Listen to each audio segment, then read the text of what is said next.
In this video, we'd like to represent the new drag and drop style upload function that has been developed and implemented on the Webspace. The main intention for the new document uploader is to make it smoother to upload large number of documents. Some of the great things about the new uploader are, say, if the upload fails, then you won't lose all your documents. It's much smoother and easier way to upload documents. It works across all the platforms without needing to install anything. It's also much simple to upload a stack of files. For example, if you need to upload the whole directory on your computer. And also you can correct any revisions or titles while they are uploading. Now let's have a look at how we upload the documents. In the first scenario, we'll drag a file or number of files on a project with a standard document template. For that, we need to expand the folder by clicking on the blue plus sign and then click Add New Revise button. It'll bring us to the uploader screen where we can select files from our local PC or a network drive. Then we left mouse click on it, drag and release into this window. Now we see how the green percentage bar shows us that the document has been uploaded. If the document size is bigger, it may take a little while to upload it, and the system does it on the background. And while the system is doing it, we can edit the document title, revision, and select the status. If the status is the same for all the documents, we can select it and then apply to all. By clicking apply to all button, it will default to one particular status, so you don't have to choose the status all the time. Now if you want to upload a number of documents, then you can select them all and drag and drop into the uploader window, and you can see how it fills up on the background. Again, we can edit title, revision, and status if required. We can also select what file to upload by using Choose File button. So by clicking it, we can manually select what file to upload. Say we want to add another file, and we can select testdoc.rvt, double click, and we see that the document has been uploaded automatically on the background. Now let's have a quick look at the second scenario, a project with a special document naming protocol. For that we repeat the same steps as above, and then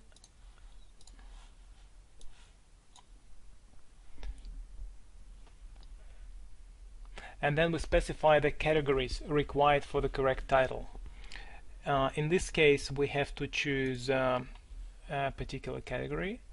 Say for structural engineer, it will be ST. Then, if required, we select the second category. If there are other prefixes, then we select the prefixes.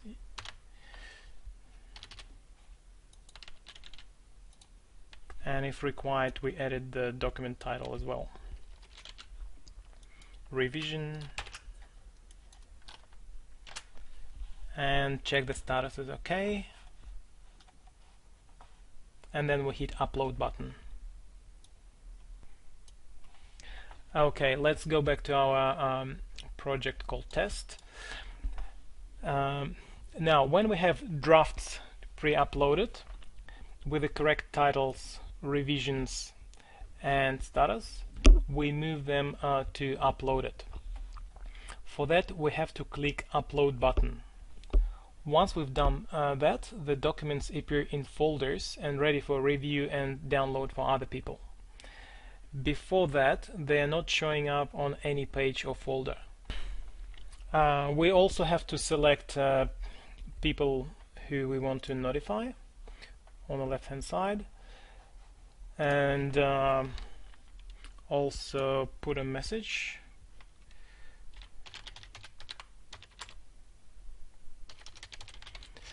And then don't forget to click upload button. Now the upload is complete, and all our drawings appear in a folder that we chose to upload it into. The next step is to have a look at how to switch between revisions to existing documents and the new documents. Once we have a document that we want to update with the new revision, we have to click Change Revision button. So we select the documents, drag and drop, and now we see the revisions. We can click on the button to change to new document or back to revision. If we want to select that all documents to be revisions, then we click on change to all to revision button. Now the system recognizes what document it is, and we can say it's a revision B,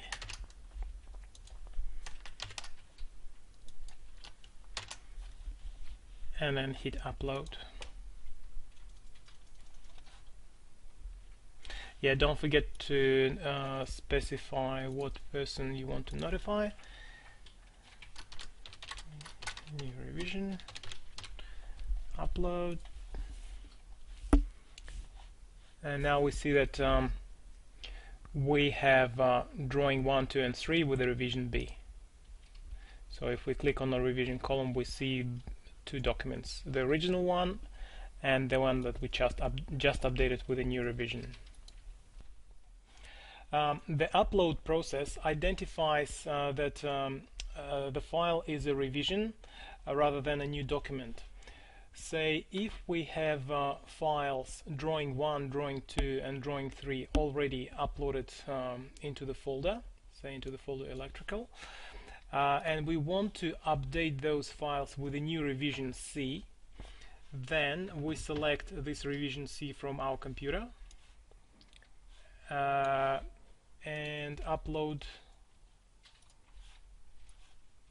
into the uploader window, and we can see that the system identified those files as a revision rather than a new document.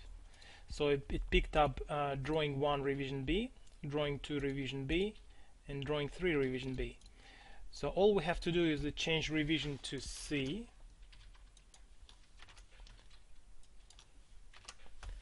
and upload the new revision.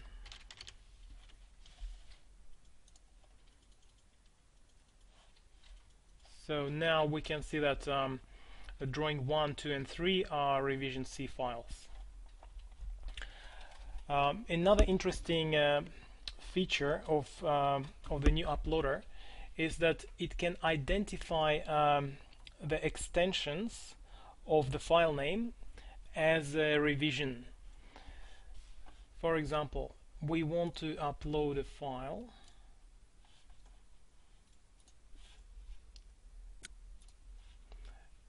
say test drawing 5.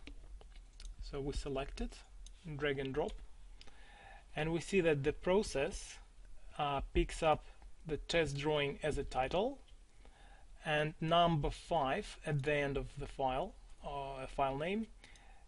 It identifies as a revision, so it picks up the extension of the file name, which are single letters. Say it could be A, it could be number 1, 2, 3 or 5, and it automatically puts them into the revision column. So it does it completely automatically. You don't have to put the revision here, as long as a single file name presents in a title. If the system can't identify the revision, then it puts the default one, which is A.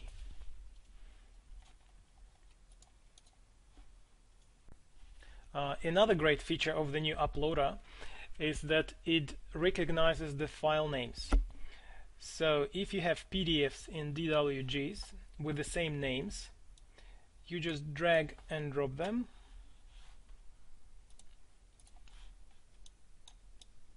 into the download section, and the new uploader recognizes that it's a file name, say drawing 1, and it puts PDF and DWG under one title. So you can see the row with the drawing 1, which has two documents, one PDF and one DWG. Exactly the same for drawing 2. So the system recognized that the file name is drawing 2 for both files, PDF and DWG. So you don't have to manually put the second file into the same section. Let's have a look at another example. Say we have two files, one PDF, one DWG, and they both share the same name. So all we have to do is select them, drag and drop, and we can see that system recognizes it as one file name, so it puts under one title both files, PDF and DWG. And all we have to do is click on upload button, and of course we have to notify other users. Upload, and we see that all the files went into the hydraulic section. Okay, so now I want to show you how to delete an upload row or to delete a single draft. For that, say we have some files pre-uploaded, and to delete a row, the whole row, we have to click on the X sign on the right hand side. So if we click it, the whole row disappears. If we want to delete a single file, a single draft, then we click on the X sign next to the file itself. Right. Another point that's worth mentioning is, say we pre-uploaded the files, drafts, and for whatever reason we closed the window, so we completely closed the internet browser, or we went to browse another window, and then say we went back to documents, back to the folder, and we see that you can close the upload window, and the beauty of the system is that all the drafts that have been uploaded appear again. They won't disappear, so you don't lose your work. So they stay here until you click upload button. So upload button commit them to the file system, and they appear in the documents. So at the moment, even though we have files pre-uploaded as drafts into the hydraulic folder, so if we check the folder hydraulic, there's nothing there until we click the upload button. So we specify people, yeah, upload complete, and if now we go back and check the hydraulic folder, we see that all the drawings are there. Another question that many people ask is what's the difference between view and download section. So basically the view files are simple file types, such as PDF, doc, txt, some image files, JPEG, and etc. Download files usually for AutoCAD, Revit, and say Photoshop files. So non-standard, more complex and larger file types. That completes our training video. Thank you for watching.